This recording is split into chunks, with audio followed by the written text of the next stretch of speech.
गोड भजन नंतर चालू झालं। जात्याच्या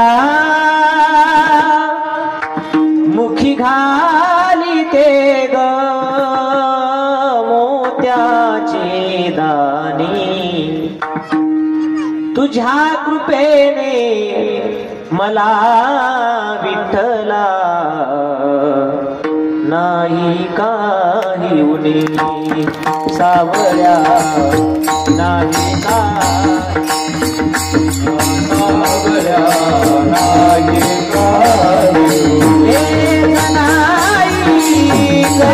हरी भजन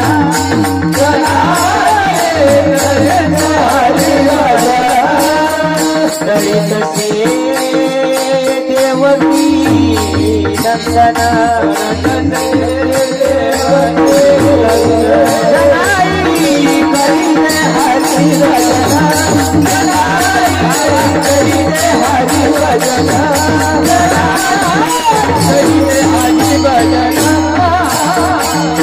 काय गोड भजन चालू झालं। जगाच्या मालकाला भजनाच्या नादात वीट कधी सोडली काही कळत नाही। नामदेव महाराजांच्या घरात एक हात देवाने लावा, एक जणाने रोज पहाटे पहाटे भजन ऐकायला काम करू लागला। एक दिवस काय झालं, भजनाच्या देवाला वेळ कळली नाही की उशीर झाला आपल्याला विटेवर जायला। ब्राह्मण मंडळी दारावर येऊन थांबली अभिषेक घालण्याकरता। काकडावाल्याचा दणकून काकडा चालू आहे। उठा पांडुरंगा प्रभात समयो पाटला, समयो पाटला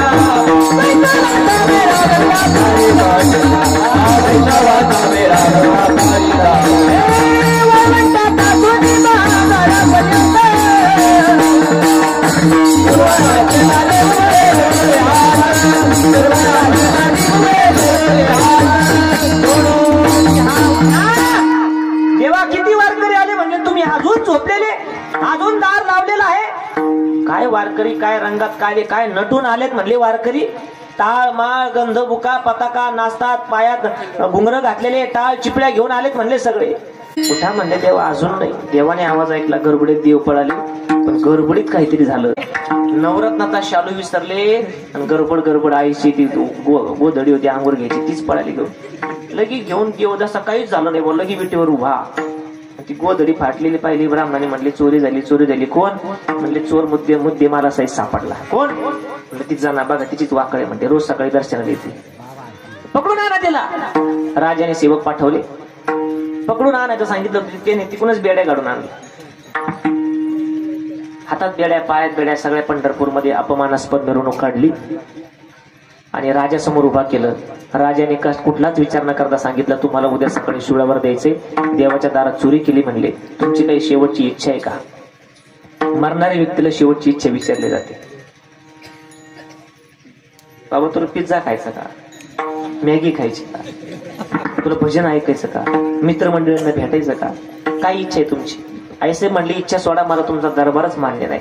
कोणती चोरी मला काहीच माहित नाही, आणि चोरी नसताना सुद्धा हातापायात बेड्या, हा राजा आणि हा दरबार आणि तुमची शिक्षाच मला मान्य नाही। प्रजेला न्याय करता येणार नाही महाराज, काय हरकत नाही, याच्याकरता राजा न्याय देवता म्हणतात त्याला। तुम्हाला तरी न्याय करता यावा, पण तुम्हाला जर न्याय येत नसेल तर मला तुमच्या शिक्षेशीही घेणं नाही आणि तुमचंही घेणं नाही। राजाला न्याय यावा, नाहीतर वैकुंठवासी नामदेव महाराज पठाडे सांगायचे, उद्धवा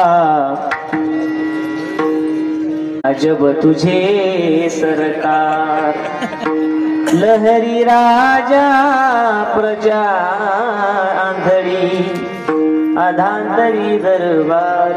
लहरी राजा, लहरी म्हणजे कसा, मनाला वाटत तसं वागणार। आई साहेब म्हणले मला तुमचा दरबार मान्य नाही, तरीही नामस्मरणाची ताकद आहे का, काय हे केले का चित्तेता विठ्ठले, शेवटची इच्छा आहे। ज्या काळ्या विठ्ठ्यामुळे माझ्यावर चोरीचा आळ आला ना, एकदा शेवटचं पाहायचंय, त्याचं दर्शन घ्यायचंय। जवळ गेल्या दर्शन सोडा, पदर कमराला खोसला, एका दमात सगळ्या शिव्या देऊन टाकल्या। अरे अरे विठ्ठ्यामुळे मायेच्या कारण्या,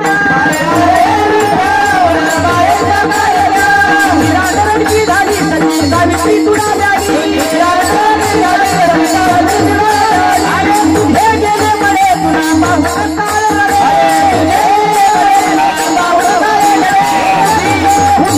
उभी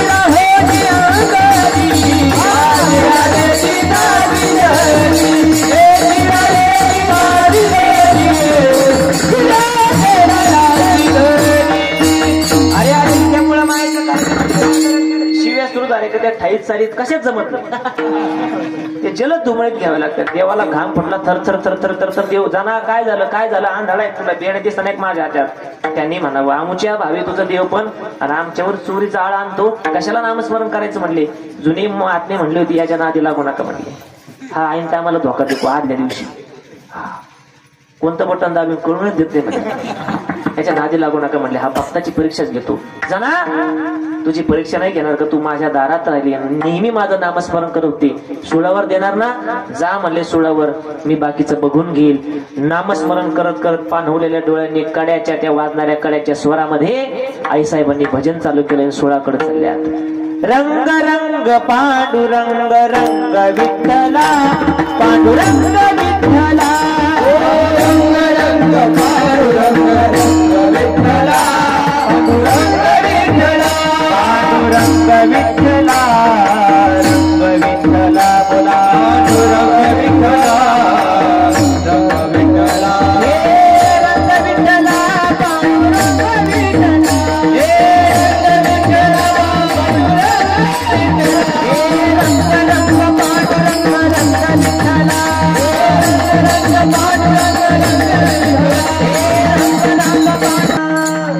पांढवलेल्या डोळ्याने सूळ बघितला जसा पांडुरंग परमात्मा उभा राहावा.